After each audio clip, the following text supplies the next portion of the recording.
ලෝකයේ සමහර මිනිසුන් තමන්ගේ නම ඉතිහාසයට එක් කරගන්නේ වීරයෝ ලෙසයි. නමුත් තවත් සමහර මිනිසුන් තමන්ගේ නම ලෝකයට එක් කරගන්නේ භයානක අපරාධකරුවන් ලෙසයි. දුප්පත් ගොවියෙකුගේ පවුලකින් ආරම්භ වූ එක් පුද්ගලයෙක් අවසානයේ ලෝකයේ විශාලතම මද්‍රව්‍ය ජාලයක නායකයා බවට පත් වුණා.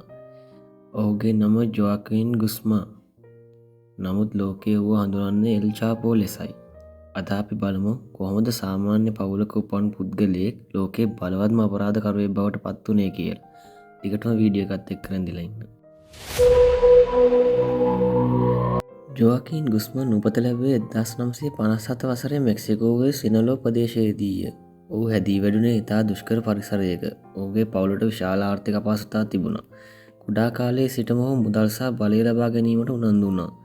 තරුණ වියේදී ඔහු මද්‍රව්‍ය ජාවාරමට සම්බන්ධ පුද්ගලයන් සමග වැඩ කිරීමට පටන් ගත්තා. එම කාලයේදී මෙක්සිකෝවේ මද්‍රව්‍ය වෙළඳාම වේගයෙන් වර්ධනය වෙමින් තිබුණා.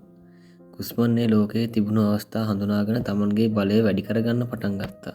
1980 දශකයේදී ගුස්මාන් මද්‍රව්‍ය ජාලයේ වැදගත් පුද්ගලයෙක් බවට පත් වුණා.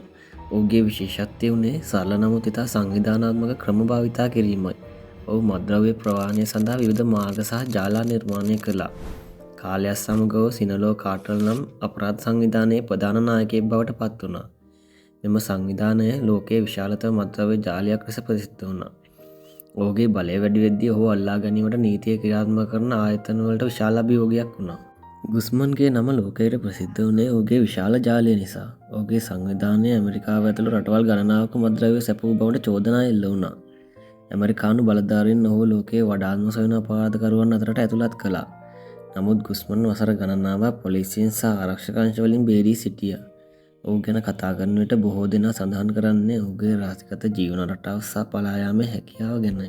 1993 වසරේදී ගුස්මාන්ව අත්අඩංගුවට ගනු ලැබුවා.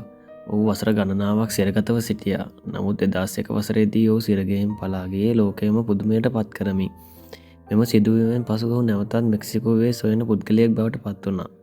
වසර ගණනාවක් ඔහු අල්ලා ගැනීමට මෙහෙයුම් ක්‍රියාත්මක වුණා. 2014 වසරේදී ගුස්මාන් නැවතත් අත්අඩංගුවට පත් වුණා.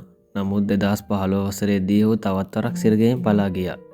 මෙවර ඔහුගේ පලා යාම ලෝකයේ විශාල පුවතක් වුණා. සිරගෙදර අසලින් ඉදිකර තිබූ දිග උමගක් කරා ඔහු පලා ගොස් තිබුණා. මේ මෙක්සිකෝවේ ආරක්ෂක පද්ධතියට විශාල අපකීර්තියක් වුණා. 2016 වසරේදී ගුස්මාන් නැවත අත්අඩංගුවට ගනු ලැබුවා. පසුව ඔහු ඇමරිකාවට බාර දෙනු ලැබූ අතර 2019 වසරේ ඇමරිකානු අධිකරණයට ඔහු වරදකරු බව තීරණය කළා. ඔහුට ජීවිතාන්තය දක්වා සිරදඬුවමක් නියම වුණා. එක් කාලයක ලෝකයේ බලවත්ම අපරාධකරුවෙකු ලෙස සැලකුණු එල් චාපෝගේ බලය අවසානයේ අවසන් වුණා. එල් චාපෝගේ කතාව කියන්නේ මුදල් සහ බලය පසුපස ගිය පුද්ගලයෙකුගේ කතාවක්.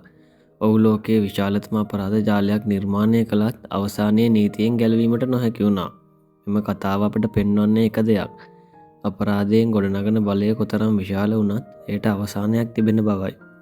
ඔබට ලෝකයේ අතුරුම කතා සහ තවත් දැනගන්න අවශ්‍ය නම් අපගේ channel එක subscribe කරන්න. ඊළඟ වීඩියෝවෙන් හමු වෙමු.